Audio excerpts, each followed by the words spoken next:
Have you ever been recommended a show or book that you first enjoyed and saw the potential in, only for it to slowly fall off a cliff? If not, I'm about to tell you one. Ruby. Ruby was first introduced to me a few years ago by one of my closest friends. I'm not going to say his name for privacy reasons, but I'll just use his initials. May. Me and May are similar in our taste of anime, mangas, degenerate content. If he fucks with it, then I do, and vice versa. So, when he brought up Ruby in a conversation one day and explained how it had potential only for it to maze and fuck up, I was both scared of that thought, but also intrigued. And Jesus fucking Christ, do I regret listening to him that day. Ruby is, or was, we'll get to that, a show created by Monty Ohm and published by Rooster Teeth, the guys behind Red vs. Blue. From my point of view, it's basically an all-Western anime inspired show with good fight scenes and a story. We'll get to that as well. The show follows a group of 4 girls, Ruby Rose, Waishini, Blake Belladonna and Yang Xiaolong, as they train to become huntresses and fight off Grimm and protect those who cannot defend themselves, or at least that was the original plan. With 9 seasons and 116 episodes of missed potential, I shall attempt to dumb down and explain each season what it does well and how it slowly became the shitstorm it is currently today. Now, a few things to address. Firstly is that I will only be focusing on the main show as well as the 4 trailers used to introduce the main quartet. So the chibi seasons, the World of Remnant, the character shorts and the 2 video games which all take place in between each season will be skipped as to not overcomplicate things. Secondly is that I will be explaining the faults of each season, but I won't dive too deep into how it could have been fixed, nor how we fucked up so spectacularly. I'm only making this video to provide criticism, not perform acts of miracle, and frankly this show needs divine intervention. There are many videos out there that gives their own opinions that you can check out. Personally, you should watch the Fixing Ruby series by Celtic Phoenix, who is currently redoing each season of Ruby to fit more into the lore of Ruby as well as improving each character and the story in general. And lastly, I will be playing a drinking game as I record. This is Suge Sake. Where is it? 16.3% APV. There's not a lot, if you can see. I think you can see. Yeah, there's not a lot, but I've got another bottle in there, so don't worry about it. The rule is that I will take a shot for any new character that gets introduced, but only if they are relevant to the story. So if a character is mentioned and shown on screen but doesn't really do anything to help get the story moving, then I won't count them. You might be wondering how I decided that, you know, which character works and which character doesn't. I didn't, I just kind of winged it. So yeah, is it a good idea to do as I record? Fuck no.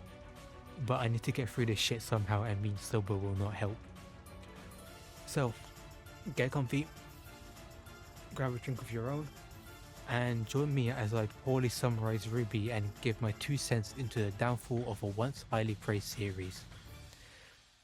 Jesus Christ, am I going to regret this tomorrow or today because I got work at 3 in the afternoon. Hello there, post-editing Rach here. You can tell because I am not drunk. These are bags under my eyes, by the way. I am not drunk this time. There's 3 things I just want to mention before we start the video. First thing, quite obviously, spoiler warning. If you haven't watched Ruby and you intend to watch Ruby, then pause the video, go watch it. I don't know why I said pause the video. It's 9 seasons. Just go watch Ruby before you come over here and continue my video. I will be spoiling basically anything and everything about Ruby from the trailers to season 9. Second thing, quite obviously you might have seen in the intro, is camera issues. Long story short, I fucked up on OBS. Only my fault. And essentially I just didn't get the right settings and my camera just flickered throughout the recording. And I don't want to get drunk again to re-record everything and then re-edit everything when I'm this far in. So if you find that annoying, apologies for that. My fault. I will do better next time. My fault again. Hopefully it should be sorted out as I'm doing this post-edit thing. Third thing is that throughout the video you see me go on drunken rants near the end of each season where I give my opinion. I just want to point out, this is not me completely hating on Ruby and shitting on it. I generally enjoy this series as a whole, but throughout my drunken stupor, I kind of talk too much shit. So don't take these drunken rants to the end of each season as a complete hate, like the hate watch of Ruby. This is just me being really passionate about Ruby, because again, I genuinely enjoyed this series and I genuinely wanted to actually do well. But throughout the video, you will see the issues I have with it. But apart from that, I hope you enjoyed the rest of this video. It hasn't even started, but you know, we don't question that. I hope you enjoyed the rest of the video. If you do, leave a like, sub to my channel, all that good shit. And yeah, nothing else much to say on the first season. Actually, not on the trailers, not the first season. It's a long story. First, we start at the Cutler trailers, which is basically just a way for the viewer to get a general idea of the characters before watching the first season. The Red trailer introduces 15-year-old Ruby Rose, the main character out of all of the main characters in the show. The trailer is nothing special and shows her fighting off Grimm with a weapon, Crescent Rose, a scopeless 50 cal BMG with an oversized bayonet attached to her. We also see her semblance, Petal Burst, which is basically just speed. The White trailer introduces 17-year-old Weiss Lee. Her trailer is similar to Ruby and involves her fighting, but there's a few key differences to note, mainly her singing and fighting a reanimated knight in what seems to be an opera house. Weiss also shows her capability of not just using her weapon, Myrtanaster, a rapier with a revolver cylinder at the hilt, but her ability to use dust, which enhances her weapon to use certain elements, as well as glyphs, her semblance, which can manipulate the environment. She also gains her iconic scar during this fight. The Black trailer introduces 17-year-old Blake Belladonna. Blake's trailer is vastly different to the other two. Firstly, it has actual dialogue, and secondly, introduces another character, Adam Taurus. She's also introduced to be part of a terrorist organization called the White Fang, as they attack a Schnee train transporting dust, though at the end she betrays Adam after he wanted to kill the train crew. Her weapon, Camel Shroud, is a Glock 19 with a knife attached to some silly string that Blake can throw and recall, and her semblance, Shadow, allows her to just fucking clone herself. That's really it. The Yellow trailer introduces 17-year-old Yang Xiaolong. Yang's trailer is a bit more playful and humorous, with her crushing a club, literally grabbing the owner by the balls and beating the ever-living shit out of everyone to get some information, while using her feminine charm to gain an advantage before a fight. Her weapon, Ember Silika, it's basically a gauntlet which shoots out 12-gauge buckshot that are a little too close to her hands, and her semblance, Burn, lets her absorb kinetic energy from every blow she takes and use it to make herself even more powerful. Also, at the end, we learn that Ruby and Yang are siblings. Yang? Is that you? Oh, hey sis! Overall, each trailer does a good job at introducing the four girls to the viewer. There's not much else to say about Ruby's trailer. It is a simple but effective way to introduce her to the viewer. Wise's trailer, like Ruby, is effective at introducing the viewer to her, as well as showing off her multiple abilities in a fight and a backstory to her scar, which can be seen throughout the whole series. Blake's and Yang's trailer were the first ones to add spoken dialogue. Blake's trailer gives us some backstory to the world of Remnant and other characters involved in the story, whilst Yang's trailer lets us as a viewer to get to know her better as a character. There are some issues I had, mainly with the CGI, as it looked choppy and it does clip in certain places, but for a trailer for a show released 12 years ago, I think it looks good.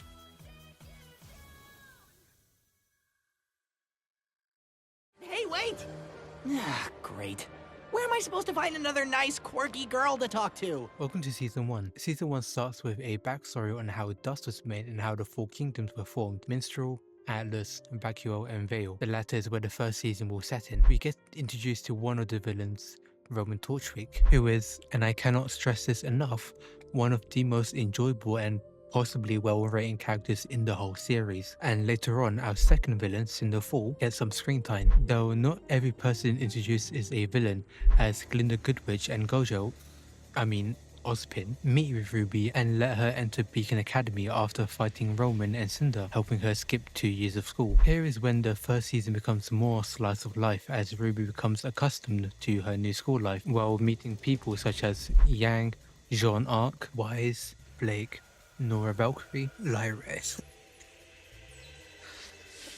and Pyrrha Nikos. Hello again! They attend classes such as learning about the Grimm and Remnant history, as well as combat training such as the one between Jean and Cardin Winchester. Now that the main cast has been introduced, we get to see how each team is formed through the initiation, Thank you! I'm sorry! as well as early tension between Ruby and Wise. Wait! Where are you going? We're supposed to be teammates.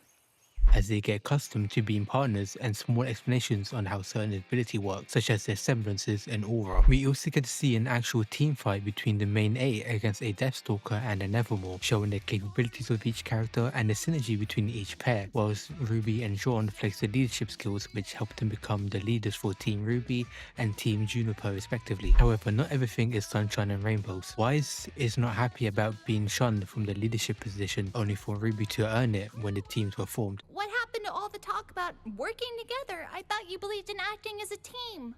Not a team led by you. And Jean reveals that he basically conned his way into Beacon when Pyrrha tries to help him. I got my hands on some fake transcripts, and I lied. But both problems are resolved quite quickly. Wise accepts Ruby's position after a talk with Professor Paul, and Jean overcomes Cardin's bullying and figures out that he needs the help from Pyrrha. Near the end of this season, we learn about the Vital Festival, basically a tournament arc for all of the Hunter and Huntress Academy, and meeting some contenders such as Peli Polidina. Salutations! We also see an aftermath of a robbery done by the White Fang, which brings out Wise's xenophobia towards Furnaces and further reinforced when Sun Wukong illegally makes it to Vale. One long argument later, and Wise explains the war between the Shinny Company and the White Fang, but Blake accidentally reveals her Furnace heritage, leading her to run away due to her believing that she would be shunned by her new teammates. It's because they're a bunch of liars, thieves, and murderers! Well, maybe we were just tired of being pushed around.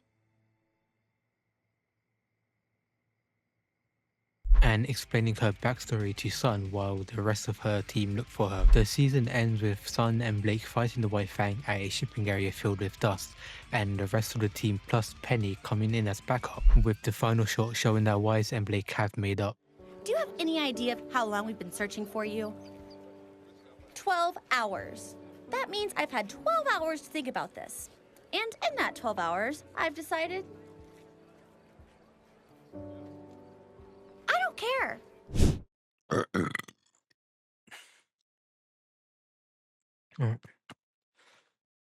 Season 1 was a good starting point for the series. Good characters, a decent amount of lore explained to the viewer without dumping everything at once, kinda, and a few good fight scenes to keep the show entertaining. The shorter episodes help establish the characters and setting without making it feel drawn out, and the slapstick-like comedy in the show was entertaining, whilst balancing out with smaller character developments such as Ruby learning how to be a leader, Wise accepting her position as a teammate and slowly letting go of her hatred to the Faunus, and Jean relying on his team to help further improve. My only issue with this season is that it could have been a bit more consistent with its pacing, as episodes length range from 5 to 15 minutes, and the animation could have been smoother as it looked janky when not being watched on 2x speed. But for the first season of a show, it wasn't bad at all, to be honest, just some kinks to iron out here and there.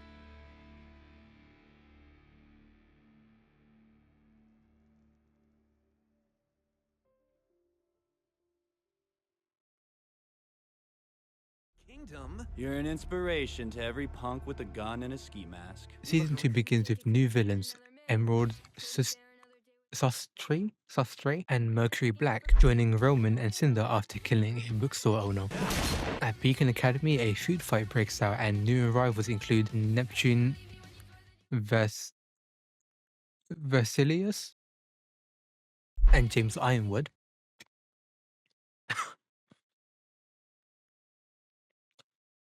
With his Atlas fleet for added protection, Team Ruby continues their slice of life activities, but Blake remains concerned about the White Fang, which leads the team to go investigating again, leading to encounters with new students who pose no threat at all, trust me bro, and a strange encounter with Penny, who is revealed to be a robot. Ruby,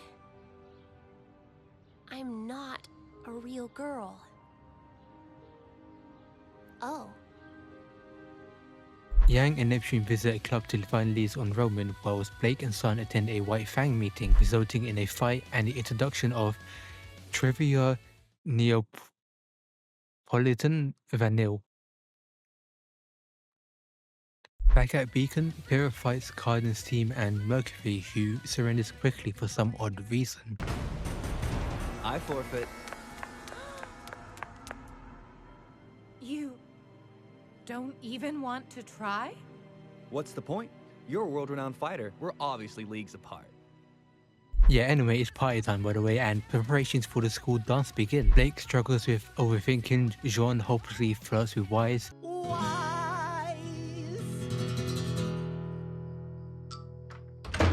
and Yang gives Blake an emotional talk. At the dance, Blake chooses to attend, Ruby struggles in heels, Wise dances with Neptune, and Jean arrives in a dress after losing a bet. Oh, please. If you don't get a date to the dance, I'll wear a dress. Promise is a promise. He's a man of his word, I'll give him that. Meanwhile, Cinder sneaks into Beacon's communication tower and plants a virus. The next day, Team Ruby reports the threat, and their dad, for some reason, sends their dog to join on a mission on the southeast. With Professor Oobleck, they explore an abandoned town, confront Grimm, and discover the White Fang's hideout. The season climaxes with a battle on a train. Despite their effort, Team Ruby suffers a setback as Grimm are lured into Beacon by explosive, resulting in Atlas' military presence being increased in preparation for the Vital Festival. However, it does lead to Roman being arrested, giving the students their first W. The season ends with a surprise appearance of Yang's mother, Raven Ballroom. Oh look, a MILF in a post-credit scene. This season was a lot more fun to watch from the get-go. Better character interaction and dialogue, and the food fight scene was so creative, watching each character use their weapon in a unique way. Yang using 2 turkeys as her gauntlet, Nora sticking a pipe into a watermelon to create a makeshift sledgehammer, and Pyrrha channeling her inner Frenchwoman by using a baguette as a javelin, shows the creative aspect of the show while still creating an entertaining fight. The dance scene was a bit jarring with how sudden it kind of just walked in, but again, it was kind of fun to watch, to be honest. Plot wise, it was good to see what Roman and the White Fang were doing whilst everything else was happening in the background, and Cinder planting a virus was a nice touch of foreshadowing to show that something bigger is about to happen next season. Overall, compared to the last season, there was improvements that you'd expect from a sequel, but there's still some improvements that could have been made, such as some audio consistency here and there because it kind of spiked at the start in some episodes, and just general animation quality. But again, this season came out in 2014, so I won't go too hard into it because of it.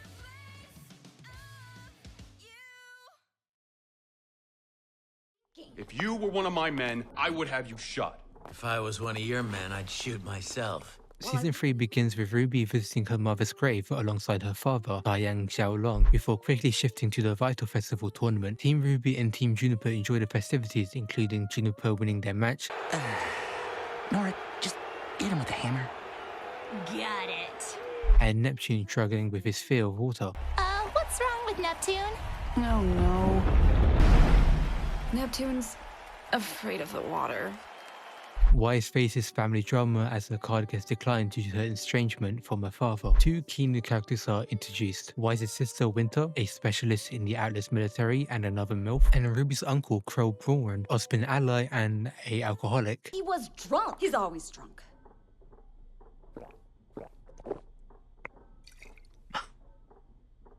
Meanwhile, Cinder and her team gains access to Ironwood's system and begins rigging the tournament from that virus that plays from last season. As the tournament continues, we see team bonding and some flashbacks to Team Stark, the older generation equivalent of Ruby, and come back to Ozpin selecting Pyrrha to inherit the powers of the Fall Maiden. We are telling you, Pyrrha Nikos, because we believe that you are next in line to receive the Fall Maiden's powers. Revealing the existence of the 4 maidens and that they're not some like childhood storytelling book. I'm not drunk. Anyways, backstory time. Cinder meets Emerald, Mercury, and Adam Taurus for the first time, as well as attacked the 4 maiden, which left her crippled and is currently stuck in the basement of Beacon, without her freedom, by the way, just saying. Back to the tourney, and we're onto the final stage where we see Yang snap Mercury's leg, leading to her disqualification, and Pyrrha just completely sliming Penny and revealing that she's a robot, all to Cinder's plan. From there, everything starts to go downhill. Cinder got what she wanted, Beacon's system has been completely hacked, Grimm starts to attack Beacon and in turn the students and spectators. Roman is free and the White Fang is currently here. But at least Pyrrha finally kissed Sean and nothing bad happened to her. A few moments later.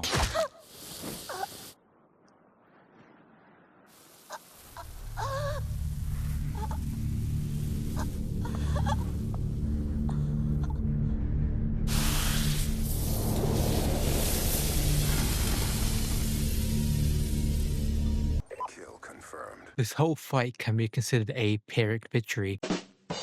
with the death of Pyrrha, Cinder getting the full Maiden's power, Yang getting her arm cut off, and Ruby using her silver eyes to freeze the Nevermore, which leads to the destruction of Beacon, even if they did fend off most of the attack and kill Roman in the process. The season ends with the team split up. Ruby goes on an adventure to Haven with the remains of Team Juniper, Yang is recovering at home, Blake ran away, and Wise is heading back to her home. And we finally get a shot of the main villain, Salem, who is another MILF, by the way. I don't know what the character design guys were thinking whilst making the villains, but I approve.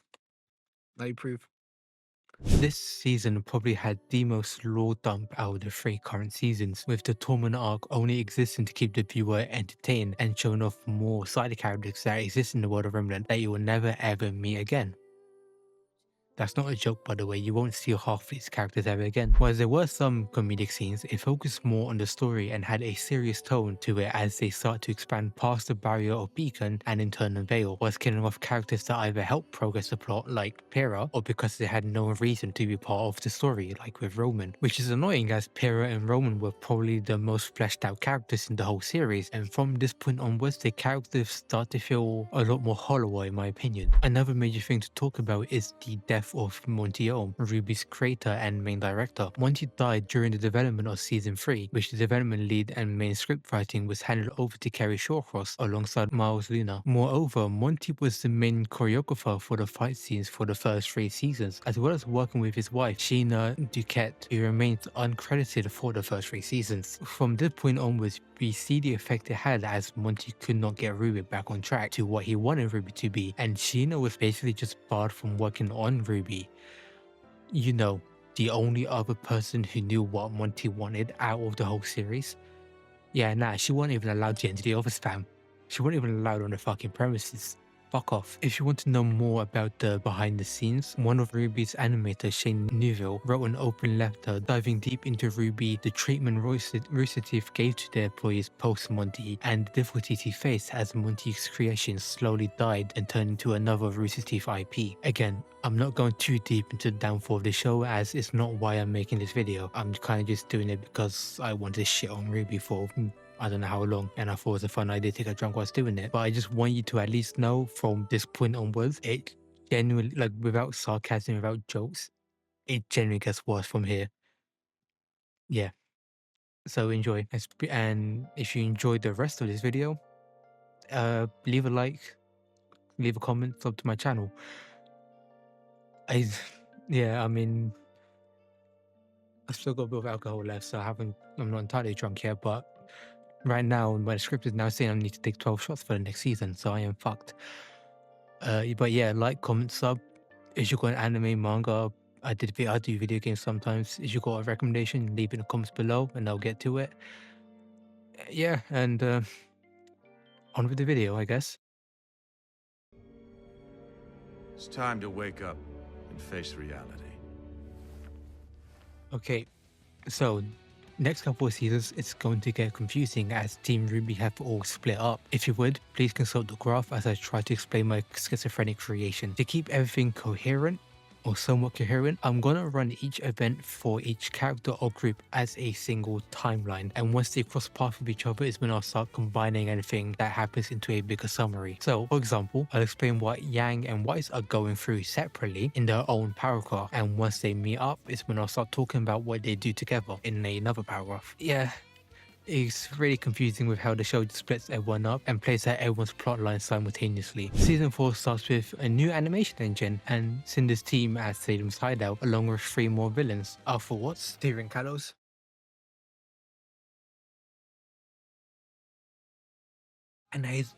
and Hazel Reinhardt after the fall of Beacon. Cinder has lost her voice and her team now officially works for Salem. We got to another new character, Oscar Pine, a farm boy who Osmond has soul jumped into and started to live out the schizo life. I'm talking to a voice in my head. I didn't say you were normal. I said you were sane. Oh yeah, Osmond's still alive, by the way.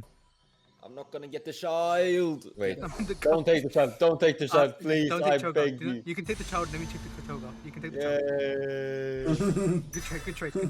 Good trade. Good trade. A fucking businessman handshake at the carousel. But after being convinced by Oz that the voices are real and that they are not fake and that he should open his skin, he heads out to Haven to meet with the headmaster, and at the train station he meets Hazel, who doesn't know that Ozpin is still alive. Oscar is last seen taking the train to Haven.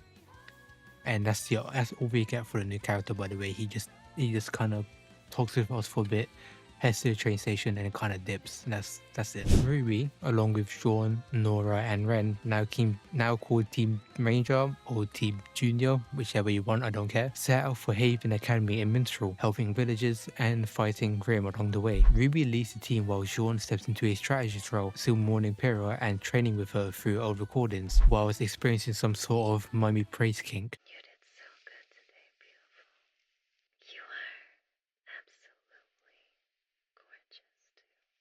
Meanwhile, Crow secretly watches over them, eventually confronting his estranged sister Raven in a bar, revealing more lore about their past. The group is later attacked by Tyrion, one of Salem's agents, who poisons Crow during the battle. Afterwards, Crow reveals key information to the team: the truth about the four maidens, Pyrrha's choice to become a maiden, Ruby Silver-Eyed, and the two gods who created Remnant. As Crow's condition worsens, Team Ranger picks up the pace. They reach a crossroad near Kuloyuli, Ren and Nora's destroyed hometown, and the group decides to split to scout both paths, triggering flashbacks that reveal Ren and Nora's tragic backstory. Back in the present, they face that same Grim that destroyed Kuloyuli, and after defeating it, Ren finds closure and the team finally sets off on a faster route to Haven after being picked up by Medevac. Whilst being home in Atlas, Vaishni deals with her controlling and manipulative father, Jaquise, and meets her younger brother Whitley and loyal butler, Klein Saban. Jaquise uses Wise's trauma from Beacon for political gain by hosting a charity gala where Wise causes a scene after overhearing anti-Huntsman comments. In response, Jaquise physically soaps her, removes her as the Schnee heiress, and places Whitley in her position. Which is why you are no longer the heiress to the Schnee Dust Company. Excuse me? Clearly, the trauma you endured at the fall of Beacon was too much for you. Which is why you've generously revoked your claim to the company and its earnings, passed them on to your brother Whitley. Grounded and confined in her room, Wise sharpens her summoning abilities and secretly plans to escape with Klein's help. She is last seen bribing a pilot to fly her to Haven. Blake returns to her homeland of Menageli, a island populated by faunus, accompanied by Sun. There, she reunites with her parents, former White Fang leader Gila, and her supportive mother Carly, who is another MILF.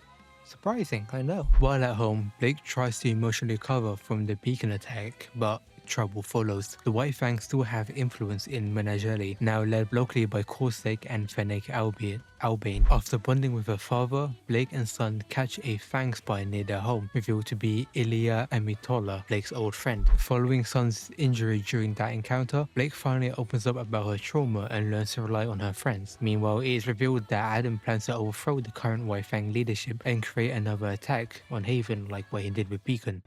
What do you mean? Adam Taurus is planning to overthrow the leader of the White Fang and stage a full-scale attack on Haven Academy. It will be the fall of Beacon all over again. Still recovering at home, Yang struggles with PTSD and the loss of her arm after the Beacon battle. Taiyang tries to support her and Atlas sends a robotic arm as a gift, but she denies the arm at first. Well, you gonna try it on? I'm not feeling too great right now. Maybe later?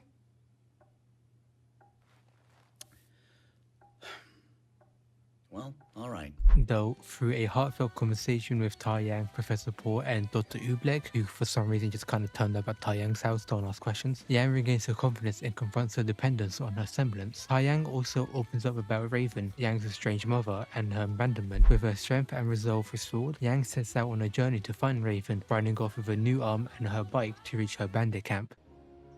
I know how much you want to see her. I've stopped you in the past, and I won't anymore. And we both read the note.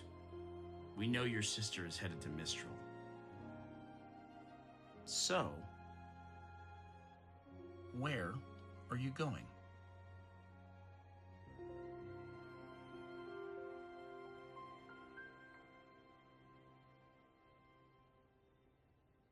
The The season ends with Ruby writing a letter to Yang about the adventures, whilst we get small shots of each character and their journey. Also, we see the headmaster of Haven talking with Arthur. Why, thank you, Professor. Salem always did say you were quite hospitable. Right then.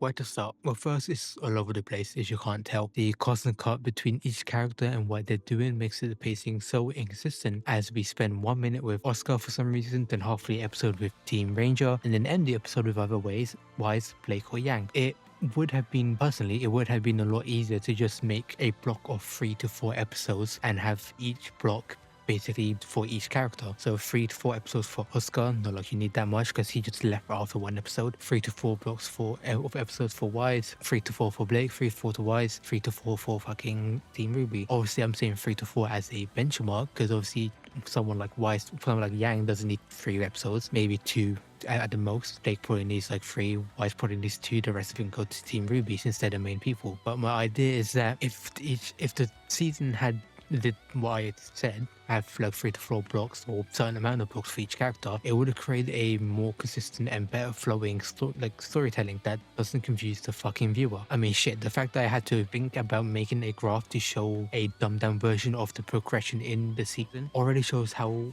complicated the fucking season gets. It doesn't make sense about the pacing. You could have made it so much easier, but you decided to just chop everything. It's like they made everything, chopped it all up, and just kind of just stuck random pieces together and just called it a day. Second is that we see the immediate effect of Monty's absence in the fight scenes. They look a lot duller, and there are bits of comedy and banter that added to the fights, but they sacrificed character consistency to achieve this. The only really thing I enjoyed from this season was the slight leadership development from Ruby and Jean. After the fall of Beacon, they both have seemed to understand their position as leaders. Jean especially, as he seemed to be better at creating a plan in the moment, was Ruby is really great at rallying everyone around her to create a solid team with a good morale. Crow, did you get drunk again? Maybe.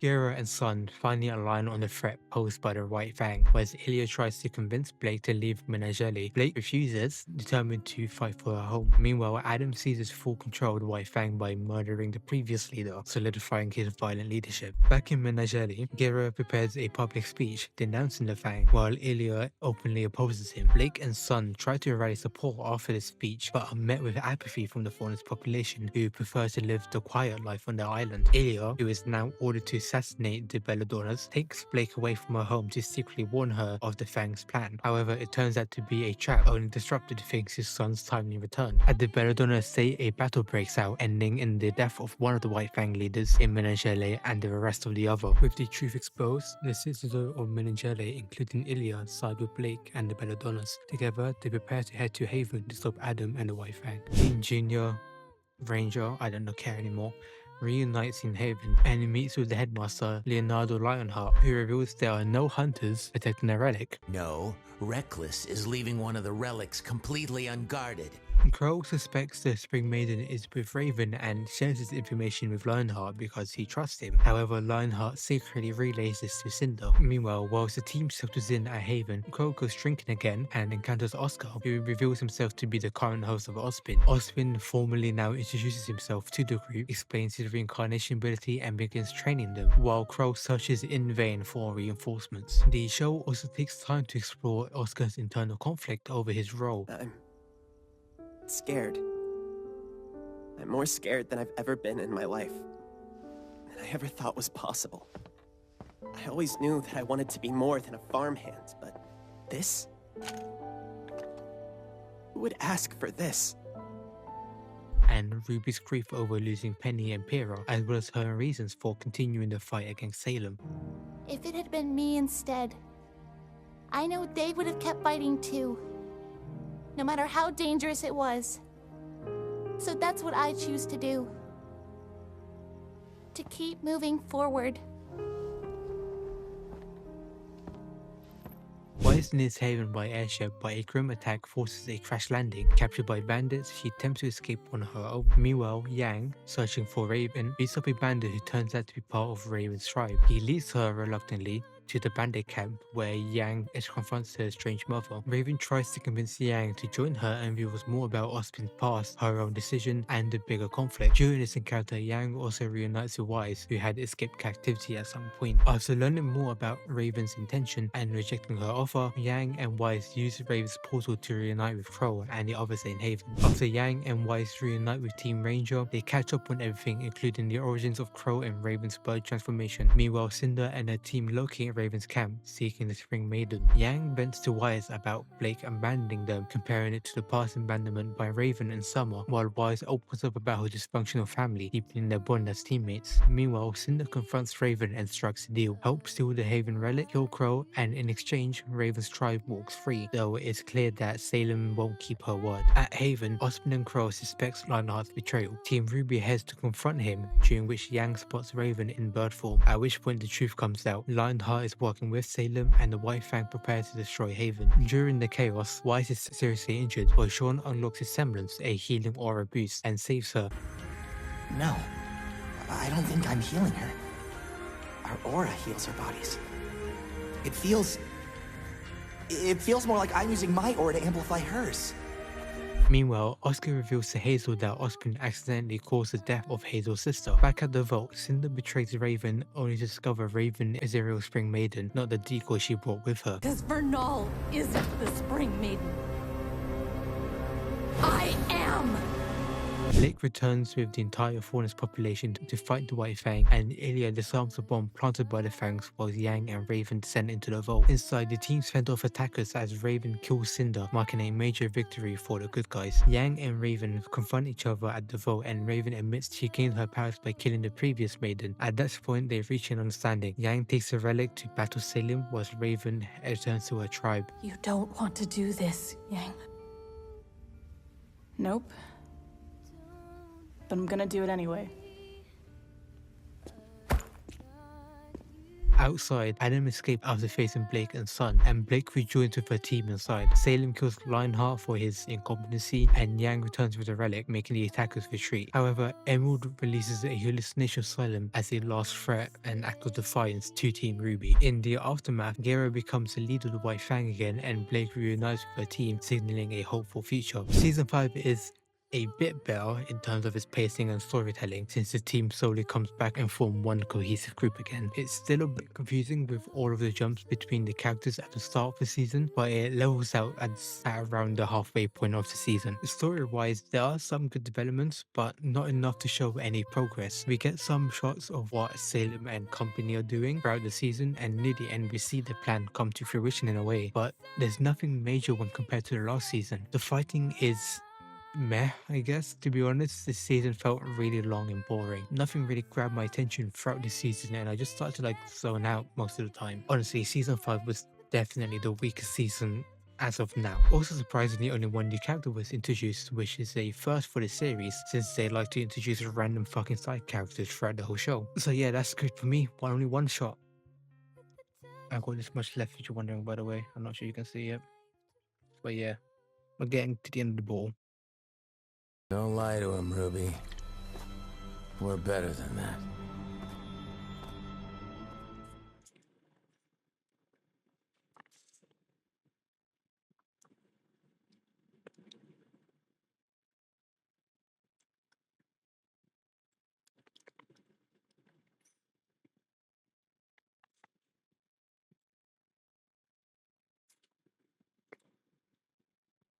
The season starts off with Adam seizing full control of the White Fang, but faces rebellion. Following the events of Haven, Team Ruby, Team JNR, since Ruby has now fucked off back to her old team, Crow and Ozpin/Oscar head for Atlas to protect the next relic. They travel by train towards Argus, facing Grim attacks along the way and meeting Maria Calavera, a former huntress known as the Grim Reaper. Meanwhile, Cinder is revealed to be alive and teams up with Neo to hunt Ruby. Before leaving, Ozpin reveals the Haven relic contains Jinn, a genie who answers one question every 100 years. Through Jinn, who is another MILF by the way, I hope you realize that. The team learns the truth about Salem's origin, her immortality, the creation of the Maiden, and Ozpin's long killing secrets. How do I destroy Salem? Not all of them were to his liking. You can't.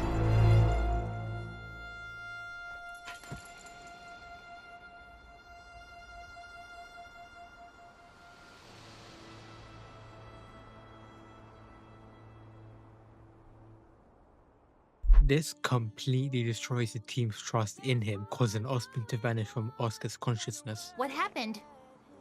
He's gone. Meanwhile, Ruby's group shelters in an eerie farmhouse where tension rises. Yang still struggles with trust from Blake leaving them. Pro drinks heavily again. Amen. And Ruby fights to hold everyone together. They discover that a grim named Apathy is currently draining their willpower, causing the team to act erratic. And Ruby learns more about her silver eyes from Maria, who also had them once before losing her ability to see during a fight with a bandit. Because she had her eyes fucking cut out. They reach Argus and reunite with John's family, or at least his sister and her girlfriend, but the local Atlas military refuses to let them travel to Atlas. While at John's sister's house, Ruby reveals what she learned from Jin, causing John, who is still currently grieving Pyrrha, to lash out at Oscar because of what Ozpin did in the past. Later, Jean finds Pyrrha's memorial, meets her mother, and finds the strength to move forwards. Thank you.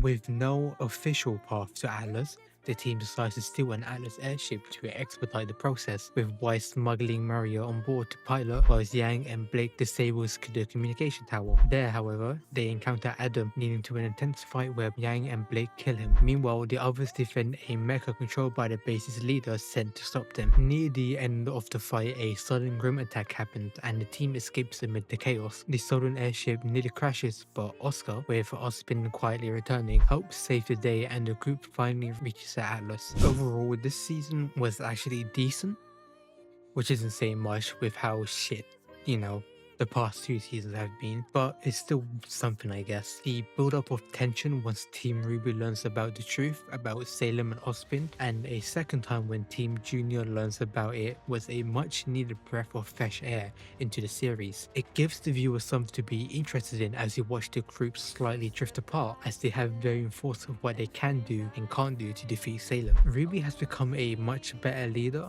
well, not just in the actual leading department, but as well as overcoming the struggles of having a team that has low morale, like when they met Team Junior and told them about Salem, or at the farmhouse when dealing with the Apathy Grim. Moreover, seeing her learn more about her silver eyes with Maria is a nice way of showing her willingness to learn more about her abilities and becoming a better huntress, and giving more lore to the viewer. And remember, Ruby is still technically a student. She should be at, Beacon Academy or some other academy, like learning about being a huntress. Right now she's on the ground actually doing the huntress stuff, but she's still trying to find time to learn about herself and what it means to become a huntress, which again is just a nice way of developing character.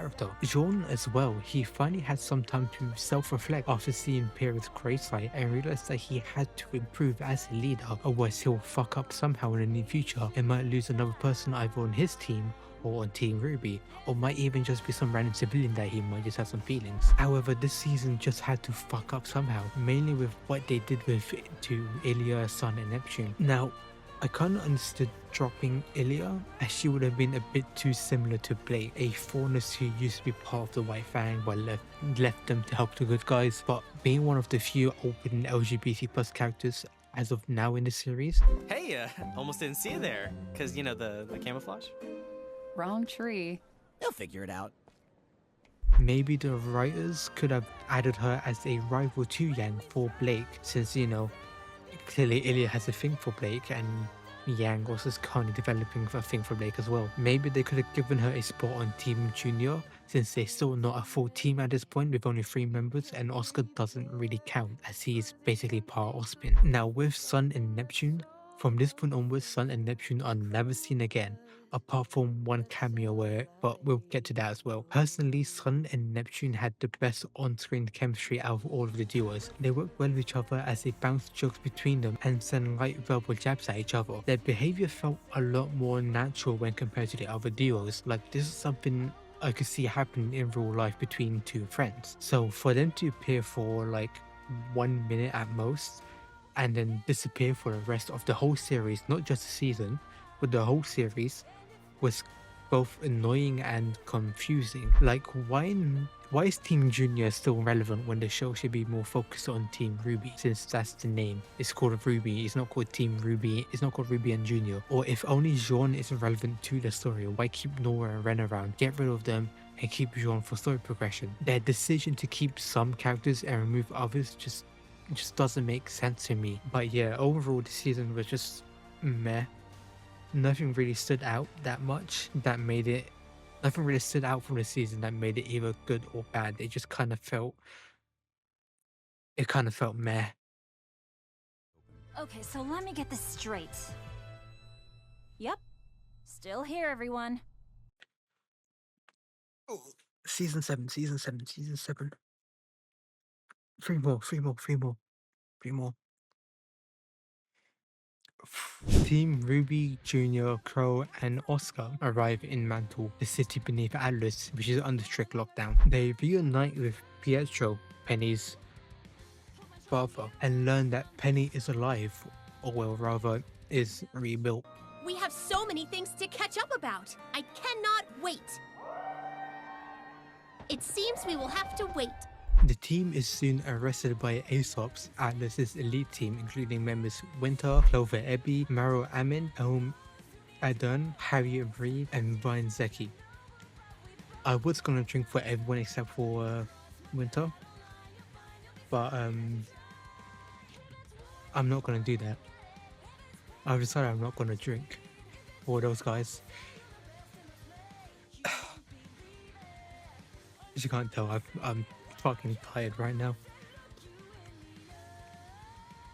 3:24 in the morning and I'm drinking. Anyways, Team RWBY and Co get arrested and are taken to General Ironwood. He reveals his plan to launch Amity Coliseum, where the Vital Festival was held, into the sky as a global communications tower and expose Salem to the world. Ironwood also shares knowledge about the relics and the maidens, whilst Oscar reveals that he is Ozpin's reincarnation. RWBY, however, lies about the relics' limitation, mirroring Ozpin's past deception, causing internal destruct within the group, deciding whether or not they should tell Ironwood the truth or not. He told us the lamp can answer 3 questions, but all the questions were used up already. After talking with Ironwood, the team gets new gear and outfits and begins training and helping the Aesops. However, a clear philosophical divide emerges. Team RWBY and Team Junior values friendship, whilst the Aesop only views himself as soldier who needs to get the job done. But I mean, when you go through so much with someone, it kind of changes things, doesn't it? We get along well enough, sure. I count on them to keep me alive. They do the same. But that's their job. We don't confuse the two. Tensions grow, especially as unrest brews in Mantle and people opposing Ironwood start dying mysteriously. I'm not really worried about my public image, but it is causing unrest. I think someone's trying to frame me, and by extension, Atlas. Also, just to make it easier for at this point, imagine Atlas where Ironwood and like the Academy is as like the rodeo drive or London of the kingdom, and imagine Mantle as like the Skid Row or like anything outside Zone 2 in London. That's the divide we're talking about. Also at some point, Team RWBY and Team Junior become official huntsmen and huntresses. What is this? You are being granted your huntsman licenses today. After 6 seasons, 83 episodes, the destruction of one school, the near destruction of another school, the death of a key team member, the lost villain for another, and a bunch of stuff I forgot because I'm currently 40 shots deep, they finally achieved what they set out at the start of the series. back in 2013. It's currently 2018. Political tensions rise when the introduction of Robin Hill, a populist calendar opposing Ironwood and Jackie Schnee, who wins the council seat throughout underhanded means, thanks to the help of Arthur Watts. Oh, thank you, everyone. Thank you. It's all because of you. It's a new day in Atlas. We've won. We did it. Simultaneously, Winter is being groomed to become the Winter Maiden. Until that happens, I'm the only person Freya's allowed to see. Ironwood's chosen you to be the next... when she dies. And wisely learns the truth about her father's corruption with the help of her estranged mother, Willow. Another MILF. Ironwood grows increasingly paranoid, especially after learning that Salem is immortal. Meanwhile, Tyrion and Watts sow chaos, framing Penny and disabling Mantle's heating, causing riots and attracting Grimm. Cinder and Neo also operate behind the scenes, targeting Oscar to steal the Relic of Knowledge. Amid all this, Ironwood reveals Salem's existence to the public, but tension explodes when Ironwood lies about the readiness of Amnesty Tower and declares his plan to abandon Mantle, prioritizing Atlas' survival. You'd be leaving Mantle to die. Yes, I would. Also, to make a shit situation even shittier, he places an arrest warrant on Team Ruby, Junior, Crow, and Oscar. Now, throughout the chaos, a few key things happen. Robin joins Team Ruby after being convinced of the truth. Crow and Clover clash due to Crow's arrest warrant, and Tyrion severely injures Clover, framing Crow in the process. Penny unexpectedly inherits the Winter's Maiden power after her tragic death. Neo steals a relic from Oscar. Oscar confronts Ironwood and then falls into Mantle. Winter is critically wounded. Cinder remains at large, and Salem finally arrives in Atlas, setting the stage for the final solution. Wait, what do you mean I can't say that? Hitler? The show was, again, just meh. It's good to see the plot slowly progress, but that's it. It's just slowly progressing. We finally get to see Team Ruby see Salem for the first time after 7 fucking seasons. Right at the end of the season, let me just remind you, right at the end of this season, yeah, she had some presence in the background using Cinder and the rest of the team to do her bidding, and obviously the Team Ruby and Team Junior and everyone else, they knew about Salem by name, but for the show to take this long to do something with the main villain and showing her to the actual good guys is both questionable and slightly concerning. The only enjoyable part of this season was Ironwood's descent into madness. It was kinda actually fun to see him become more unstable due to him believing that he's the only one who he can trust, with how everyone's been hiding secrets from him, and the belief that he's the only person who can save Atlas, fuck Mantle, as he has the most power on the council. But that's about it really. I've got nothing else to say, to be honest. Yeah, like poggers to Ironwood and schizophrenia and shit, but like that's about it.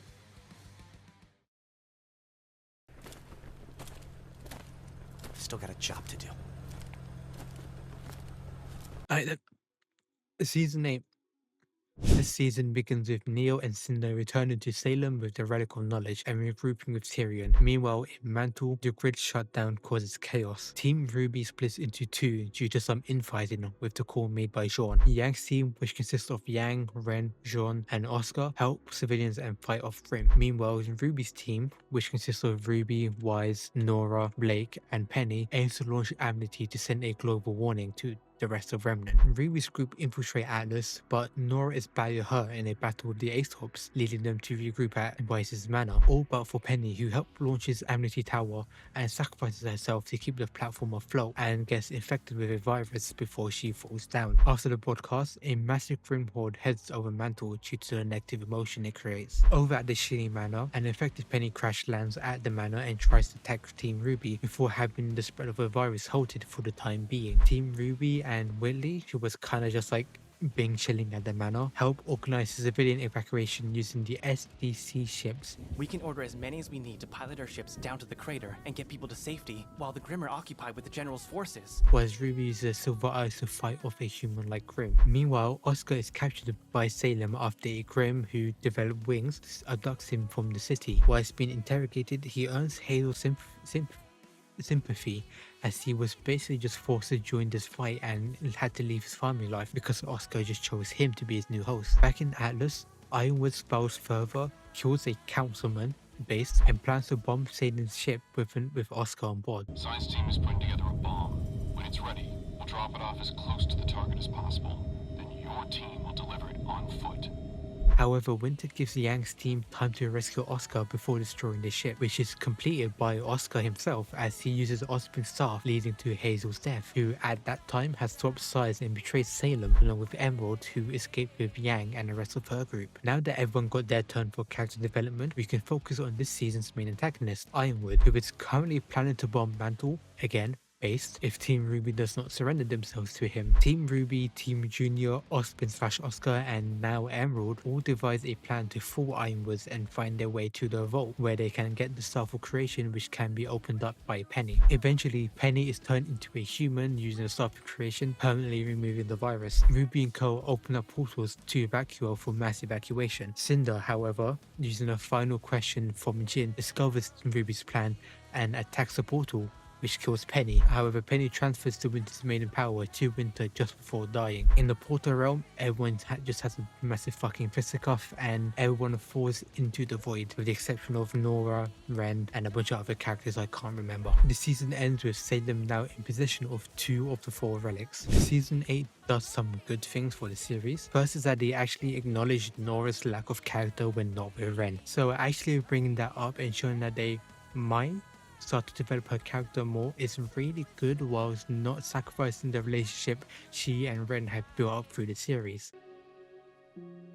But I still gotta get mine sorted out before I can be the partner you need. Is that okay?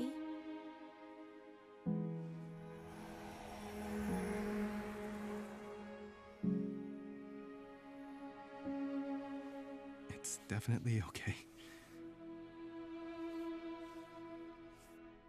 Boop.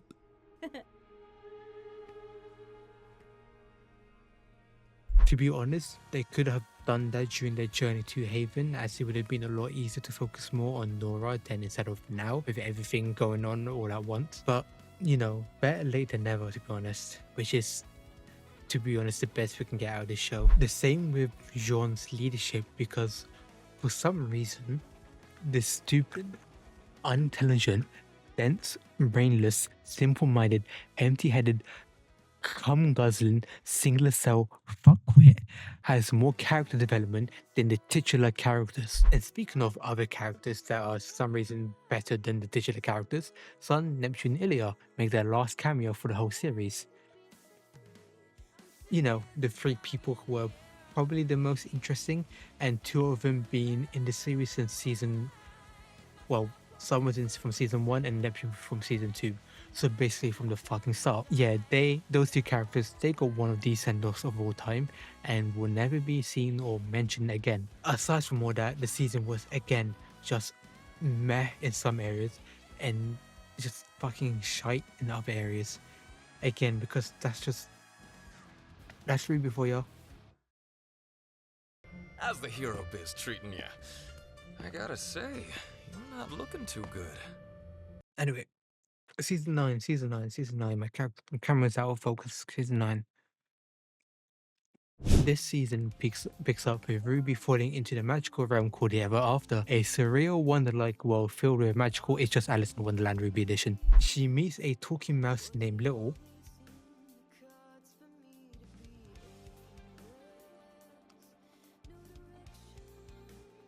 It's empty, boys.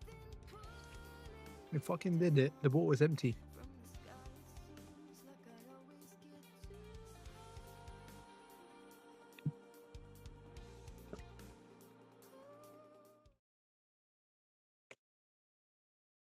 I got me another one, dog. Yeah, I'm fucking not. And soon reunite with White, Blake, and Anonymous Yang. They realize they're inside a fairy tale, the girl who fell through the world, and try to follow its story to escape. I know this place is weird, but a fairy tale? I mean, that's impossible.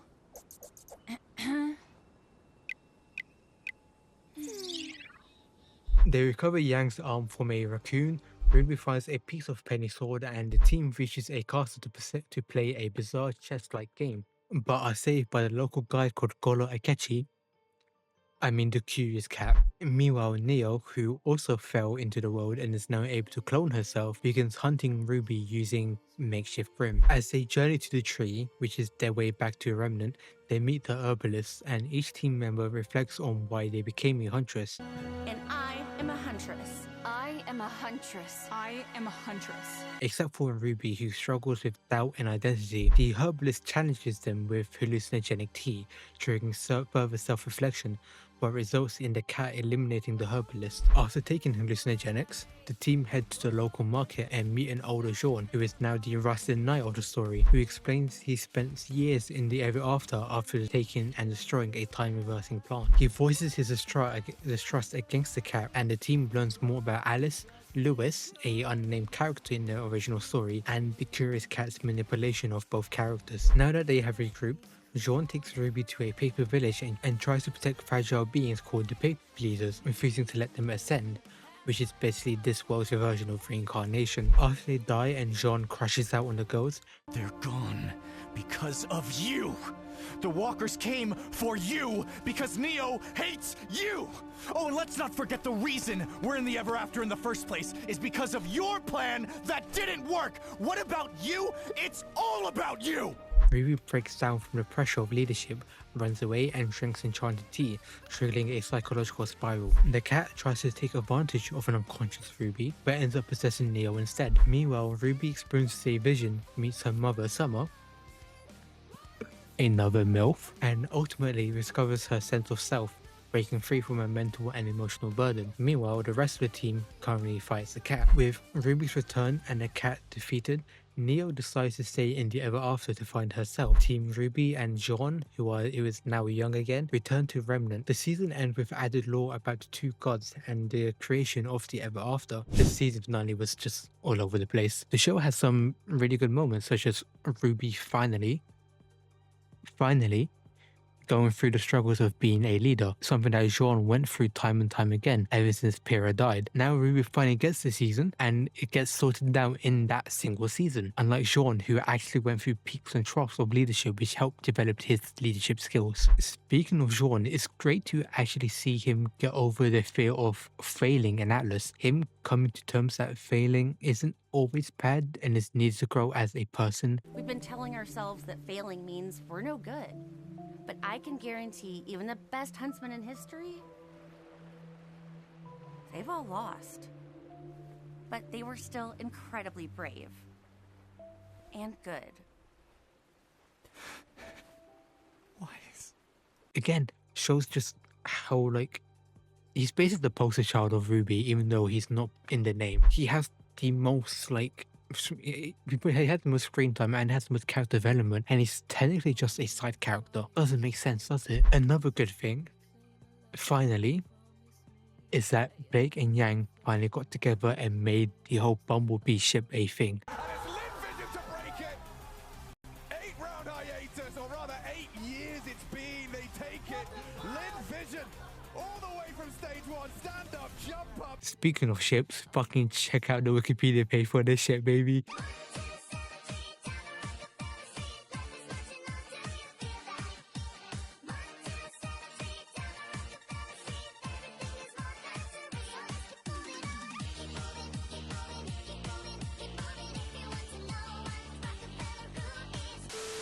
But back to semi-serious mode.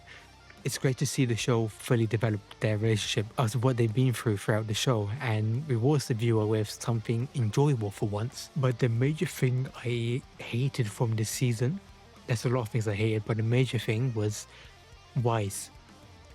I don't not like Wise. She's a good character. But for some reason in this season, they made her fucking shit. It's clear in season 1 that White just didn't have interest to Jean, right? Oh, you've got to be kidding me. Very clear. She was very interested in Neptune. Well, I guess Neptune could come with me. Jean Jean a bitch. Or Jean on the sideline.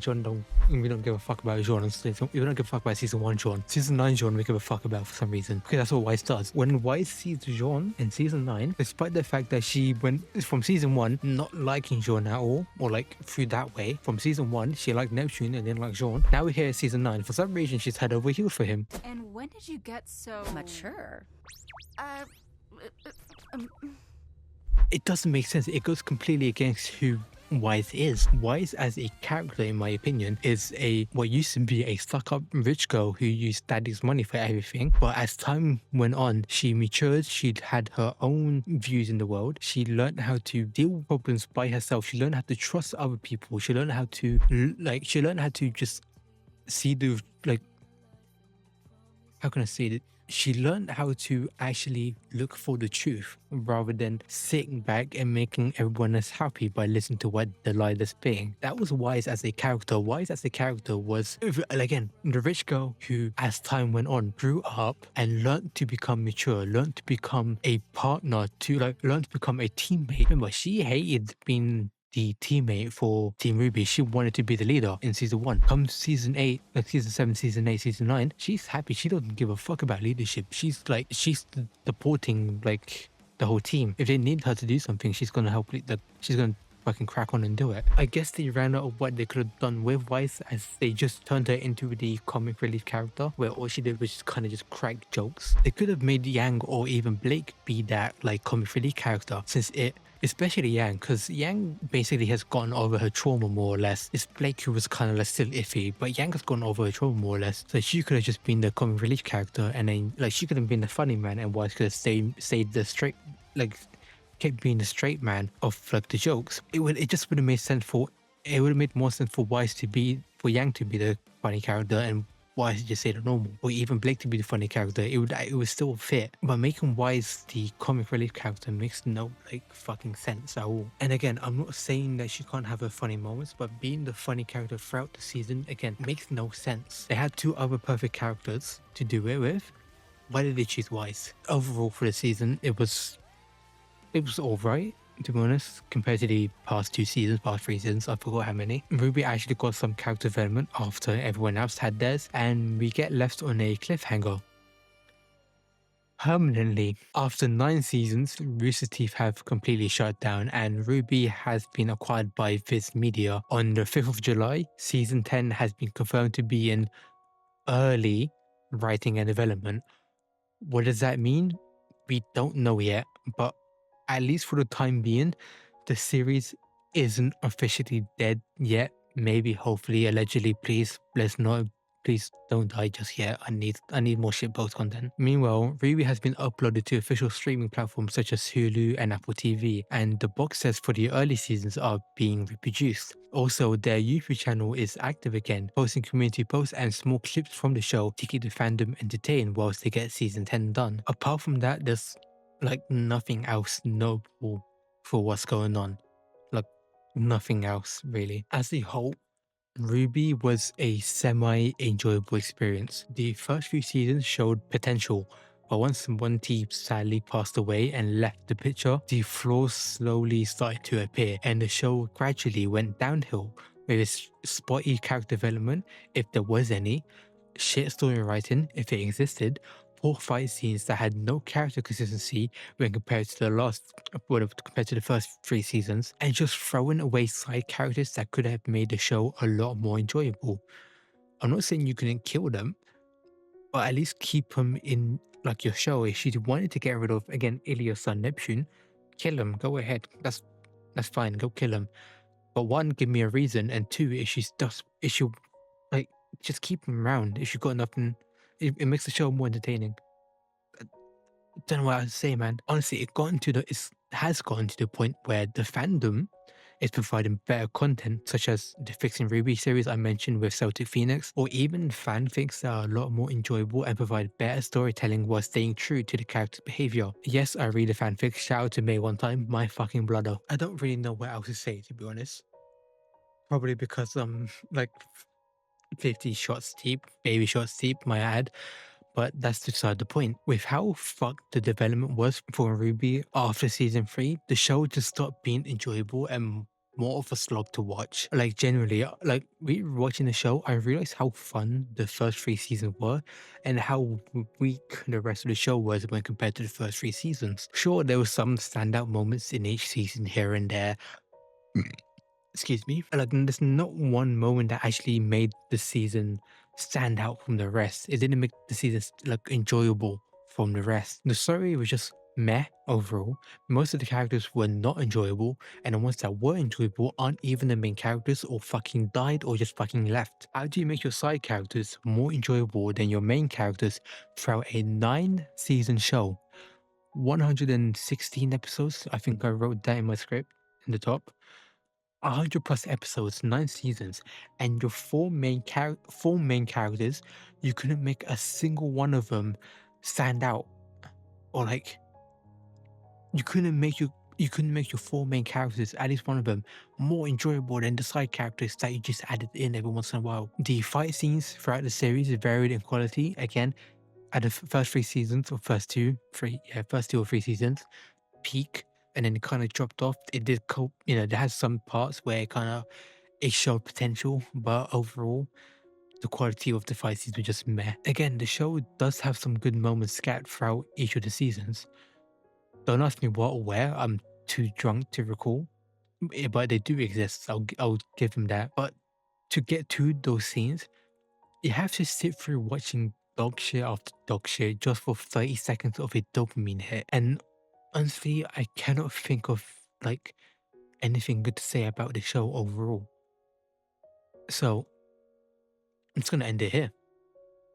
Generally, an unclimactic end to this video, fitting for an unclimactic end of a series.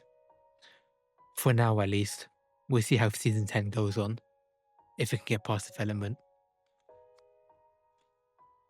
But yeah, that's it really.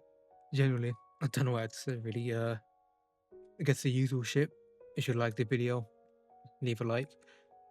If you got a recommendation, anime, manga, video game, visual novel, whatever the fuck, like, I'm down for anything really. Just leave in the comments down below. And if you enjoy my fucking shit post rambling, I guess, subscribe to my channel, check out my other videos. But yeah, that's it. I think the only way to end this properly. Yeah. I just put half of that on the fucking floor. Table, sorry. I just want to say again, if you made it this far, thank you for watching. Cheers.